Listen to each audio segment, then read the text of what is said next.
மாதம் 10 சம்பத்து சேமிப்பின் ஞானம். சோம்பேறிக்கு ஒரு எச்சரிக்கை. பழைய ஏற்பாட்டு காலத்தில் சாலமோன் ராஜா மூலமாக ஞானத்தின் ஆவி நமக்கு கற்பித்தது என்னவென்றால், ஒருவன் எவ்வளவு சம்பாதிக்கிறான் என்பதை விட அவன் எவ்வளவு உண்மையாக சேமிக்கிறான் என்பதே முக்கியம்.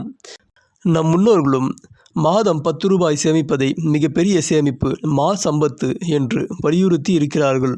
வேதம் கூறுகிறது, சோம்பேறியே, நீ எருமையினிடத்தில் போய் அதன் வழிகளை பார்த்து ஞானத்தை கற்றுக்கொள்.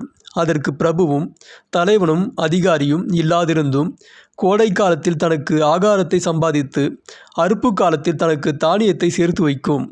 நீதிமொழிகள் 6ஆம் அதிகாரம் 6, 7, 8 வசனங்கள். உண்மையான உக்கிரானத்துவம். ஒரு மனிதனின் வருமானம் அவனது எதிர்காலத்தை உறுதிப்படுத்துவதில்லை, மாறாக அவனிடம் ஒப்படைக்கப்பட்ட பொருள்களை அவன் எவ்வளவு உண்மையுடன் கையாளுகிறான் என்பதே முக்கியம். இதனை உக்கிரானத்துவம் என்று வேதம் அழைக்கிறது.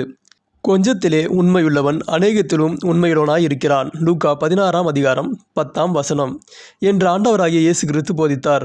எனவே நாம் எறும்பை போல சிறுக சிறுக சேமிக்கும் நற்பண்பை, சுபாவத்தை நாம் வாழ்வில் வளர்த்து கொள்ள வேண்டும்.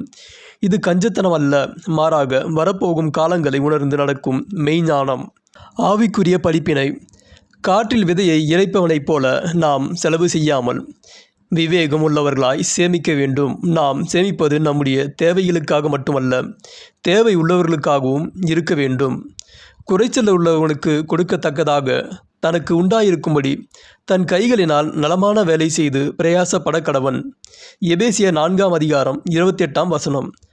அறுப்பு காலத்தில் சேர்த்து வைக்கும் எறும்பின் சுபாவத்தை நாம் நாளுக்கு நாள் நமக்குள் வளர்த்து கொள்வோமாக. வேத குறிப்புகள். விடாமுயற்சி. சிறிய எறும்பை பார்த்து பெரிய ஞானத்தை பெறுதல். உண்மைத்தன்மை. குறைந்த வருமானத்திலும் உண்மையுள்ள உக்கிரானக்காரனாக இருத்தல். முன்னெச்சரிக்கை. வசதி உள்ள காலத்திலேயே கோடைக்காலம், வறுமை வரக்கூடும் காலத்திற்காக சேர்த்து வைத்தல். ஆமேன்.